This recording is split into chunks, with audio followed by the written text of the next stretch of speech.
Hi, everybody. I'm Andy Hurtado, and I'm going to talk about selflessness. Selflessness is all about helping others. In our illustration here, we see we rise by lifting other people, and it's very true. As leaders, you want to be selfless. You want to be even let's say you're the captain of a football team. You're the star. Everybody knows you're the captain, but why are you the captain? It's because I help those around us. Captains, they can't be selfish. We can't go around this world being selfish. No leader in this world could be selfish. And that, if you're a leader, you're selfless. If you're a boss, you're selfish. Bosses just want what's good for them. Leaders want what's good for the whole community, the whole organization, the whole team. Um, Selflessness really means having no concern for self. That is what the definition says in Merriam-Webster. Having no concern for self. It's all about others, a team first mindset, and it's about a community. And this week we have the California wildfires, and it's we're watching all the firefighters go out on TV and fight the fight these fires, and they're fighting fires of trying to protect homes of some place that they don't even live. And yes, they're getting paid for it and everything like that, but they're trying to save lives. There's people's whole lives, equity and everything in these houses, and they're trying to save as many as possible because this is a great deal, great big deal, and we get to see that this week with the firefighters out there day and night, 24 hours a day. Um, the idea of having this selfless culture, there's communities that are rising up to help those burned communities. There's people who are rising up and coming and doing this philanthropic work just to help out these communities in need, and that's pretty selfless of everybody who's helping, and it's a great thing to see. Selflessness and leadership, it's something that's very necessary in every leader. Selflessness, it exemplifies a leader who's selfless exemplifies being unselfish and empowering others around them. Everybody knows you're going to be the leader of something, but it's how you empower those around you to think for themselves and believe for themselves that they could do something as well. Here's a quote by Harry Truman. It is amazing what you can accomplish if you do not care who gets the credit. And I believe that rings true for a lot of things that go on and a lot of great teams that we're going to see a little bit later on. George Washington could be the epitome of selfless. He was a general during the Revolutionary War.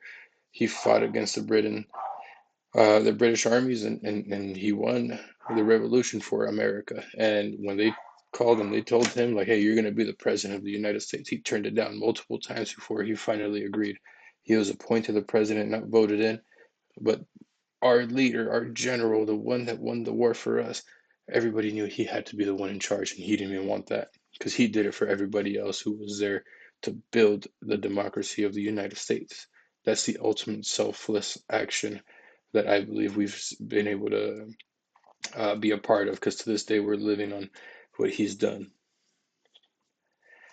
Another leader who exemplified selflessness is Captain Billy Burke, who responded to the 9/11 terrorist attacks in the North Tower, and he got as many civilians out as he could. He got as many um, of his team and men. He got them out to safety, and he stayed in the North Tower as it collapsed with two more civilians who were not able to get out. And he stayed there to exemplify the ultimate act and virtue of selflessness, to show them that they weren't going to be alone. He tried to give them some reassurance that it was going to be okay. And I mean, he knew his fate and everybody knew their fate, but he stayed there, did not abandon them. But he got everybody else out before him, which was great. And it's a little YouTube video for you guys to go watch yourselves. Um, One of the greatest movies series of all time is The Lord of the Rings, and the selfless acts of Frodo alone we get to see too. But I believe Samwise is one of the more selfless movie characters that we've seen in our time, because he did all these great things without without getting much of the credit for it, and he was right there with Frodo by his side. He helped Frodo arguably do some of the things that he did, and it was a turning point for the whole world behind him. Um, Now we're getting into the coaching. Uh, a, a coach has to be a leader, and selfless leaders Leaders are selfless, bosses are selfish, and that's the difference right there. We could be a boss in the business world and be selfish and everything for you, and we've all seen that. But leaders, they can't be selfish. Like I coach at Compton College, and I can't be selfish there. I have to empower the kids, and then they deserve it. And that's the difference between being a transactional coach and a transformational coach. And I'm trying to be that transformational coach there, but we got to be selfless to do it and be patient. The Dodgers were the ultimate selfless team this year. The whole organization, they had Otani who deferred his paycheck just so he could have players around him get paid as well. Mookie Betts playing everywhere that we needed him to play. Miguel Rojas gave a great speech, and they have a lot of personalities, but no egos, and that's what's necessary. That's pretty selfless of everybody there to understand that there's no room for ego, and it takes a lot of courage for somebody who just got back to the organization, hadn't even been there a whole year, to go out and say that in the face of so many superstars like Freddie Freeman and Mookie Betts. But it was warranted. It was great. It was great to hear that. And Dave Roberts followed it up after, who's a very selfless leader himself, by saying this year was about you guys. It wasn't about us. It was about you guys, the team, and what you guys did. It wasn't about the leadership. But he ultimately wins his second World Series and gets on to keeping his job as a Dodgers manager. Tony La Russa is another one who exemplified selflessness in his 43 years of Major League managing. He alone, in his book, stated how in the 2010 to 2011 offseason, there was a change of philosophy in the St. Louis Cardinals. They needed to win a World Series, and they knew that. And they had a team that was missing some pieces, and if they added a couple of pieces, they would be good. And there were some really high-profile free agents to sign, and he opted not to sign the high-profile guys. He emphasized the team cohesion. He needed the selfless players because the high profile players were already known to be selfish. And he brings in the guys that are going to be team building and team guys. They go on to win the 2011 World Series, which is awesome. Um, we see Joe Ehrman. We read Season of Life this year, and in our class and in our other classes, we read Inside Out Coaching, and those both great books that exemplify what it is to be a selfless person. Is Joe Ehrman. He has had a childhood and a life growing up that wasn't the greatest. Like he was a great football player, got his school paid for. That's all good, but there's actions that happened to him that were not really fair.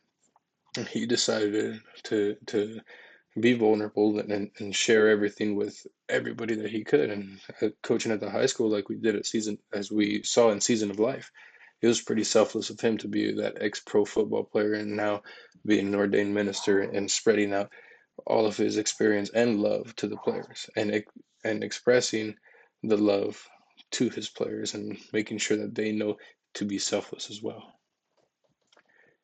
Coach K is another one that um, knew what it meant to be selfless. Um, he said right there, the teamwork is the beauty of our sport. Where you have five acting as one, you become selfless. And once everybody understands that we play for each other, we play for the name on the front of the jersey, not the name on the back of our jersey, then you truly understand what it is to become selfless. And you truly understand what it means to be a part of a great organization or culture that it allows everybody to grow. Um, Bruce Brown had a quote in his book that we read this semester as well. When roles have been embraced, the covenant of great work habits established, and a team first attitude is the norm, the best of teams have an atmosphere of unconditional acceptance. An unspoken feeling exists between all members of the group. You can count on me, and I will be there for you.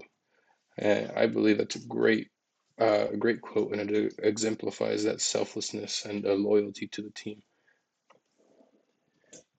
I'll leave you guys with a quote by Mahatma Gandhi. And selfless action is a source of strength.